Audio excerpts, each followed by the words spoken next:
नमस्कार, मृदुभाषी में आप सभी का स्वागत है। आप देख रहे हैं मध्य प्रदेश की खबरों का बुलेटिन सिटी एक्सप्रेस, जिसमें हम जिक्र करते हैं मध्य प्रदेश की तमाम छोटी बड़ी खबरों का।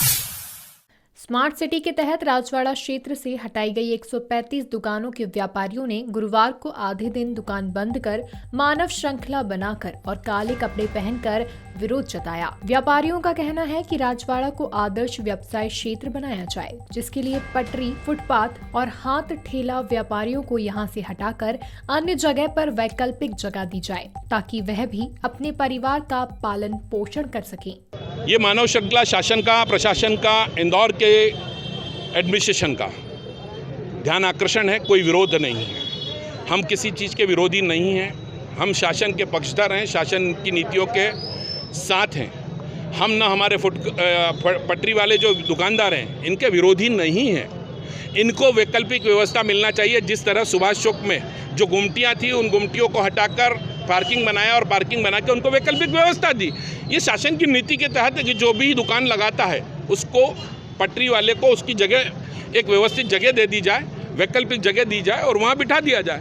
ये राजवाड़ा जहाँ 135 दुकानें हटी है, उनकी जगह पर पटरियाँ लगाना अनुचित है। ये हम भी मानते हैं। ये स्वयं प्रतिभा बाल जी ने स्वीकार किया था हमारे मुलाकात के दौरान, जब हम व्यापारिक संगठन मिलने गए थे, प्रतिनिधिमंडल, उन्होंने स्वीकार किया।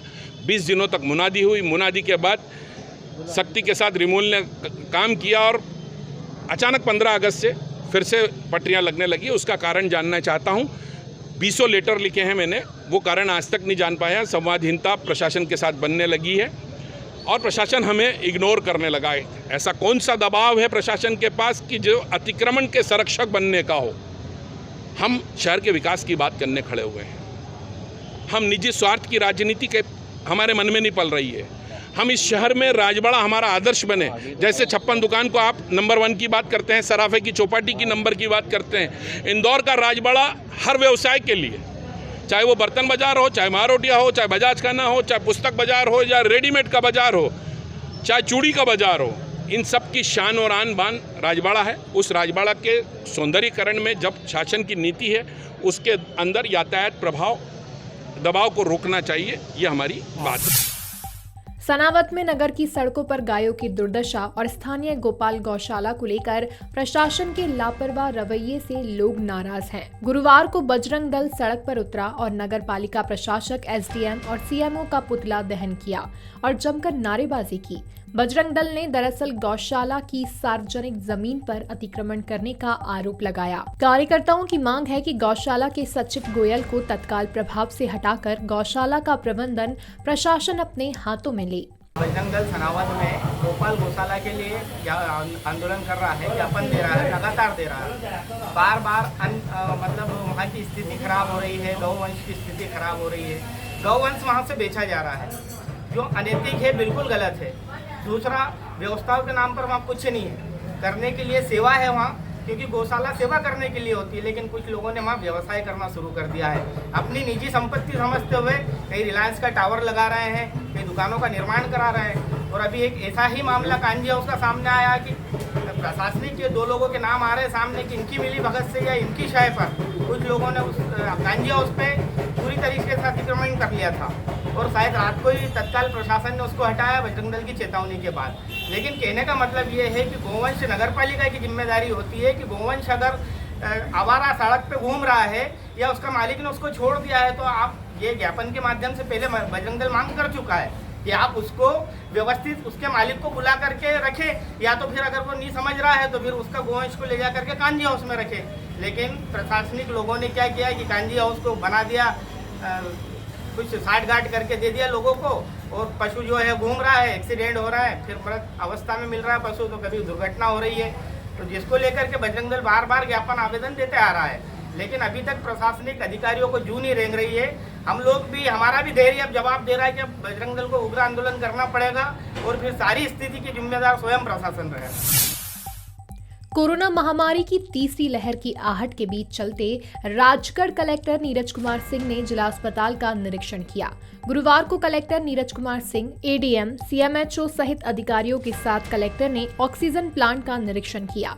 साथ ही डॉक्टर अस्पताल स्टाफ के बन रहे आवास का भी निरीक्षण किया।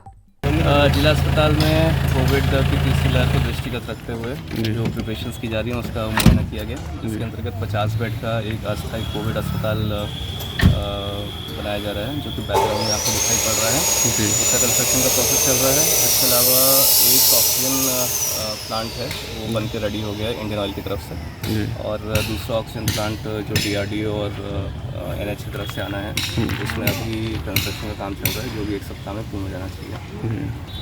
इसके अलावा अस्पताल परिसर में बन रहे चिकित्सकों और स्टाफ के आवास का भी निरीक्षण किया गया और उसको पूर्ण करने की कार्रवाई की जाएगी। कोरोना महामारी को जड़ से खत्म करने के लिए गुना जिला प्रदेश भर में मिसाल बना हुआ है। महाअभियान के द्वितीय चरण में पहले स्थान पर आने के बाद जिले में टीकाकरण को लेकर उत्साह और बढ़ गया है। गुरुवार को जिले में 37,000 लोगों को वैक्सीनेट करने का लक्ष्य रखा गया है। इस दौरान लोगों को बताया जा रहा है कि गुरुवार से अब सप्ताह के 7 दिन वैक्सीन लगाया जाएगा। वैक्सीनेशन प्रक्रिया के दौरान अब किसी तरह का अवकाश नहीं होगा।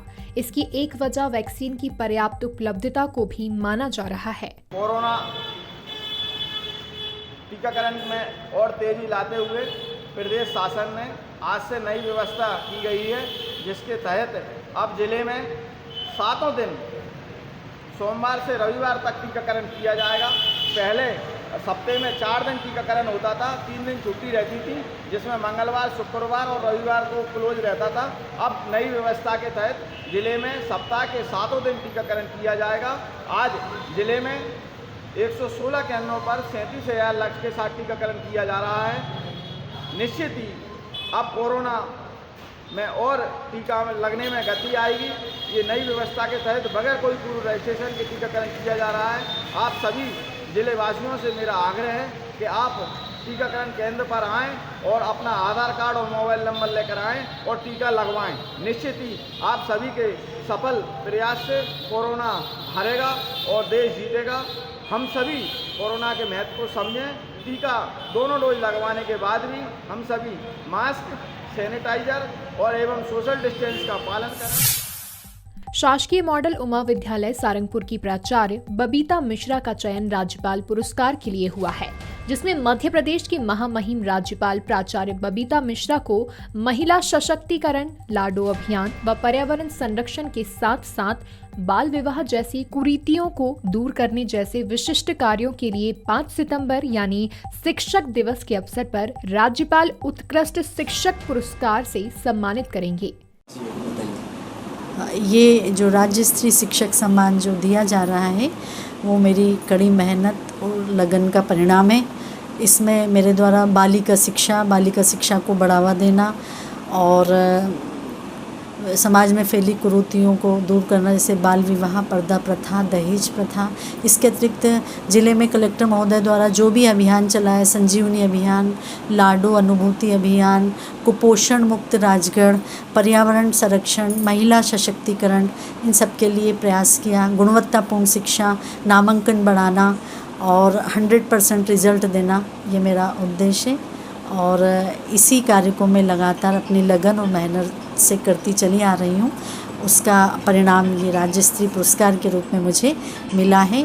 मैं धन्यवाद देती हूँ और इसमें मेरे परिवार के, मेरे भाई, मेरी माता, मेरे पूरे परिवार का बहुत सहयोग है। मेरे स्टाफ का भी सहयोग है। मेरे जितने भी साथी लोग हैं उन सबके सहयोग का परिणाम है कि आज मुझे ये पुरस्कार। मृदुभाषी से जुड़ने के लिए वीडियो को लाइक, शेयर और सब्सक्राइब करें। खबरों के नोटिफिकेशन के लिए बेल आइकन दबाना ना भूलें।